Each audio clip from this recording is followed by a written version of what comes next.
A Ana María Matute se la considera la más importante escritora viva en lengua castellana. A los 10 años ya escribía una revista e incluso dibujaba las ilustraciones. A los 17 escribió su primera novela, Pequeño Teatro, y desde entonces ha publicado casi 40 libros. Sabe construir pequeños pueblos encantados con materiales de desecho, y le encantan los objetos brillantes, ya sean diamantes o piedrecitas de río. Los que la conocen aseguran que puede ver el futuro. Ana María Matute se cruzó en mi vida cuando yo escribí la primera novela y un amigo común le dijo: ¿qué te parece si te lees este libro y lo presentas? Y yo no me pude creer la inmensa generosidad que la escritora viva, repito, más importante en lengua castellana, se dignara a presentarle a una mindundi como yo, que no era nadie. Y a partir de ahí, aparte de que mi agradecimiento es infinito, mi admiración se multiplicó ya por 100.000 y medio, y para mí era importantísimo, por no decir imprescindible, tenerla hoy aquí, y gracias a Dios y a Santi lo hemos conseguido, así que... Muchas gracias, guapa. Claro, hombre, como que muchas gracias. Sí, porque has dicho cosas que realmente son un poco exageradas. Nada de exagerado. Sí. Nada de exagerado. Hay muchas escritoras muy buenas y mejores que yo.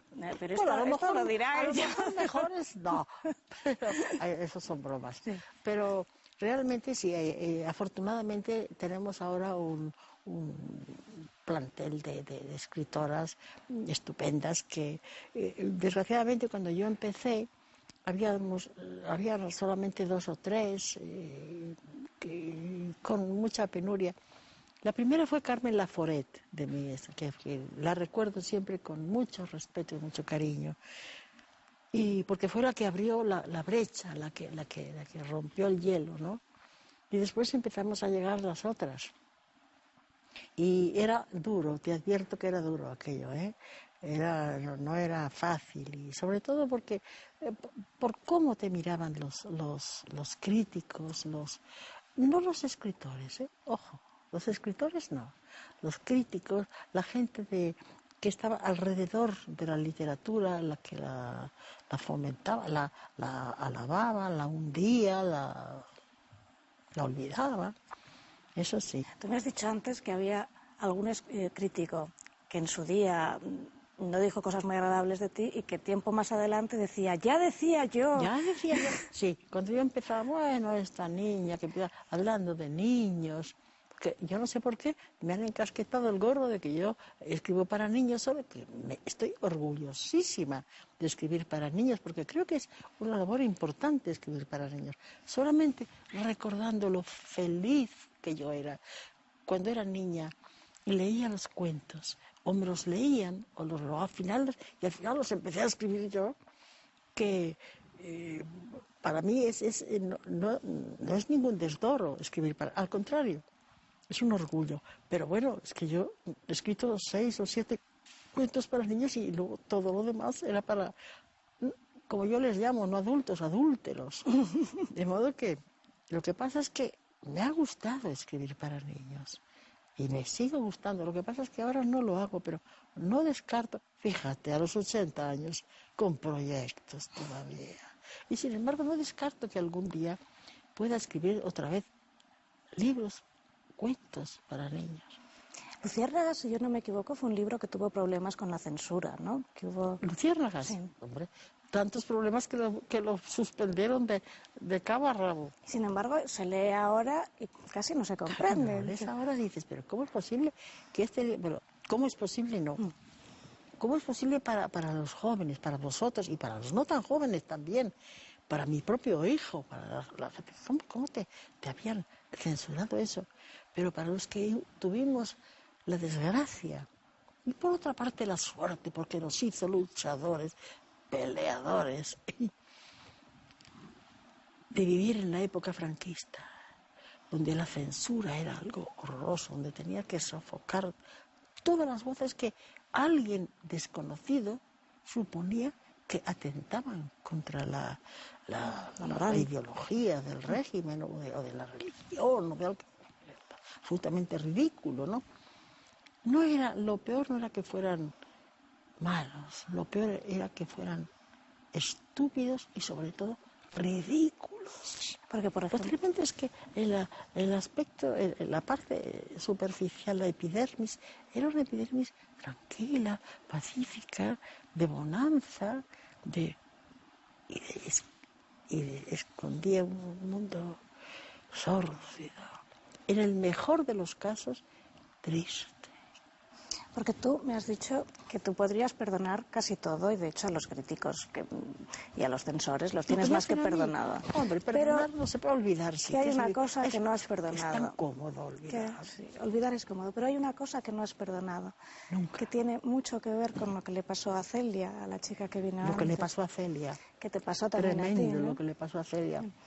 Evidentemente, comparado con lo que me pasó a mí, bueno, bueno, es que tampoco se puede hacer comparaciones. No se puede hacer comparaciones, porque claro, ella ha vivido en unos momentos, en un momento histórico y con una situación personal gravísima, al límite, y llegado a no tener ni legalidad, ¿no?, para poder defenderse.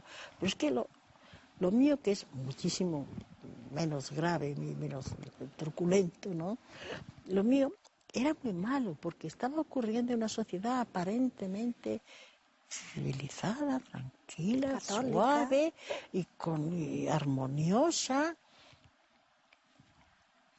y me quitaron a mi hijo. ¿Y te lo quitaron Me por quitaron qué? a mi hijo cuando yo inicié el proceso de separación, y después de 10 años de soportar una situación que, eso sí, la había creado yo, porque a mí nadie me dijo que me casara con él, Al contrario, mi familia más bien me desaconsejaba, y mis amigos. Pero bueno, yo lo hice porque quise y ya está. Pero lo que me costó deshacer el entuerto, tremendo. De entrada, la ley en aquella época, de entrada, le daba el niño al padre. ¿Por qué? Tú lo sabes. ¿Por qué al padre y no a la madre, que es la ley natural, ¿no? Además, en este caso a un padre que no trataba a su niño prácticamente, padre, ¿no? sí. Que se lo dio a las suegras. Entonces imagínate, pues pasé casi 3 años, 2 años largos, casi 3, viendo a mi niño. Ay, es que me da ganas de llorar, no puedo, mira. Es la única cosa que todavía me revuelve, y lloro más que de pena, lloro de rabia.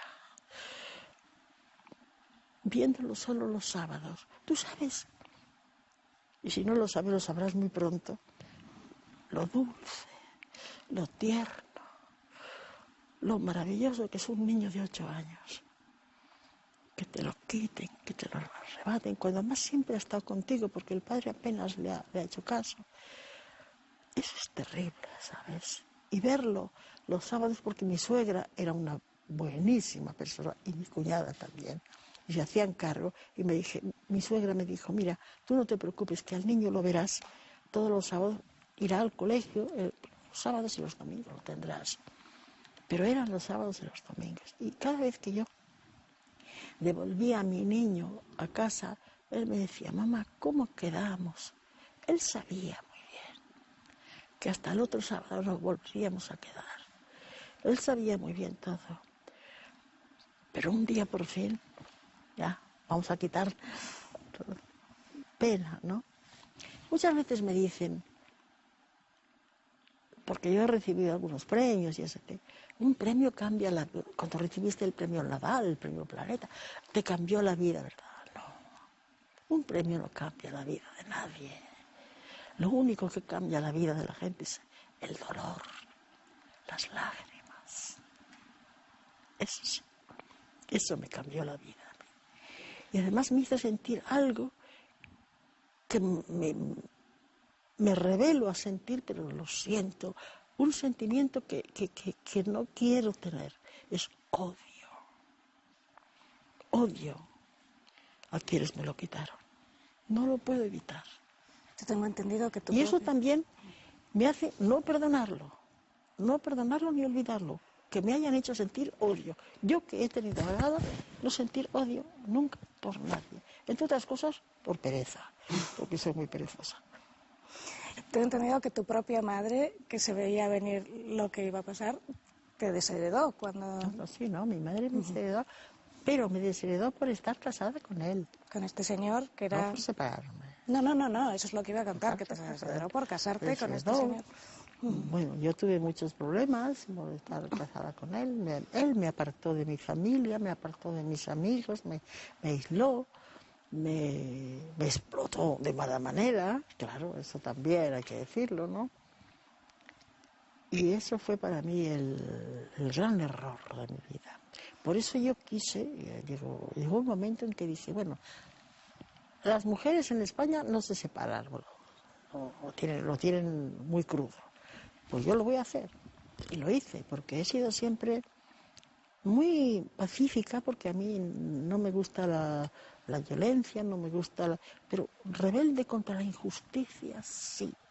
No solamente en mí, a mi alrededor. Cuando he visto la injusticia, me ha salido una Ana María Gallito que no me la puedo ni imaginar, sí. Y me salió también, dije, esto se ha acabado. Primero pensaba, no, por el niño, ya influenciada por lo que te decían, no, tú déjalo, aguanta, por el niño. Y un día dije, ¿cómo por el niño? Precisamente por el niño, tengo que salir de esto, tengo que... Y así fue como yo me enfrenté a toda aquella sociedad hipócrita, triste, sobre todo triste, pequeña, ruin. Pero entonces, tú hiciste dos cosas muy desusadas en la época. Una, separarte, y la segunda fue escribir, que no era una cosa Bueno, eso ya desde que era pequeña, eso pero ya fue una cosa así. Tu madre en eso sí que te apoyó, Pero tengo mi madre entendido. no, mi madre en eso fue fantástica, me apoyó siempre, ¿Y siempre. por qué crees que tu Yo no me madre te daba apoyó? cuenta, porque en otras cosas era muy severa. Tú sabes, yo he dicho siempre, mi padre era catalán, mi madre era riojana, castellana. En aquella época La Rioja no era una comunidad autónoma, era Castilla, una castellana tremenda. Y yo siempre decía, mi padre era un hombre, un pibón, un mediterráneo tremendo, mi madre una castellana tremenda. Yo siempre decía, mi padre hubiera podido ser amigo de Ulises y mi madre del Cid, decía yo siempre. O sea, para que veas las mentalidades diferentes. Y mi madre era una mujer muy seria, muy severa, nos tenía muy controlados a los niños, nos llevaba a una educación tremenda, ¿no? En la cual a mí ya no se me nota nada, pero sí, ella lo intentó. Y entonces, pues, yo nunca pensé que ella podía tener esa faceta de mujer que hubiera querido hacer lo que veía que estaba haciendo su hija y que no le dejaron. Ella fue una víctima, entre comillas, de una educación y de una época y de un estrato social. Y cuando ella vio que yo era una niña que a los 5 años ya escribía y tal, en lugar de decir, niña, esto no tienes que hacer, tienes que coser y hacer punto y todas estas cosas, no me decía nada, me dejaba. Y cuando yo me casé, el infausto día en que yo me casé, la única cosa buena que yo recibí de aquel matrimonio fue que mi madre me dio una caja de zapatos donde había recogido todos los cuentos que yo había escrito de niña, imagínate. Y estos cuentos están en Boston ahora. Están en Boston. Y se sí. publicaron después. Después se han publicado en la editorial Martínez Roca, creo. Exactamente. Con unos dibujitos que tú hacías preciosos. Sí, son unos cuentos yo escribía y dibujaba al mismo tiempo, porque las dos cosas todo era creativo, todo era creativo. Además, el mundo que yo me imaginaba, tanto cuando leía como cuando escribía, tenía que plasmarlo de alguna manera. Por eso yo pienso que ahora a los niños, dándoselo todo hecho, les están privando de una capacidad creativa tremenda.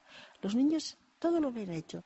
Los personajes en televisión, todas estas series japonesas, que yo no digo que estén mal, no tengo nada contra la televisión es buena. Pero ya que estamos aquí, mejor no tenerlo. No, pero sin estar aquí, sí. No, la televisión no me parece mal. Lo que me parece mal es que solamente vean eso, que no lean, que no les den la capacidad de imaginar. Por ejemplo, yo me tenía que imaginar el personaje, el paisaje, el pueblo, la ciudad, lo que fuera, el olor, todo, los colores, ahora se lo dan todo, menos el olor, se lo dan todo. Y a los niños les están cauterizando un poco la posibilidad de crear, de imaginar. Eso me parece grave. Eso es lo que a mí me parece, a lo mejor estoy equivocada.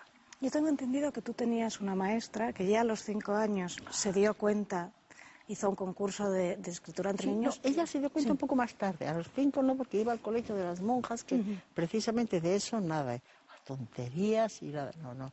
Pero yo poco antes de la guerra, yo debía tener desde 8 o 9 años, yo cuando empezó la guerra iba a cumplir 11. Esta señora se llamaba María Jesús Castilla y dadas las circunstancias que estaban ocurriendo, el cambio que estaba ocurriendo en España, ingresaron, como todas ellas eran unas analfabetas, ahora no, eran analfabetas, además tontas encima, pues tuvieron que ingresar gente que tuviera una carrera, porque entonces ya estaba ya la República, y ya decían, no, esto no puede ser, esto de que estén educando gente que no tiene Formación. una capacidad, que no tiene un título para hacerlo. Pues entonces, entre ellas vino una profesora que se llamaba María Jesús Castilla, a la que yo adoré, y ella a mí, y a mi hermana también, a las dos. Esta mujer, en contra de todo lo que en aquel colegio se estudiaba, se leía, se hacía, para empezar nos hizo hacer unos ejercicios y unos deberes didácticos maravillosos. Y luego encima nos dio a conocer a García Lorca, a Alberti, a Gabriela Mistral, a cantidad de poetas de la época. Y tú te imaginas que para mí se me abrió un mundo.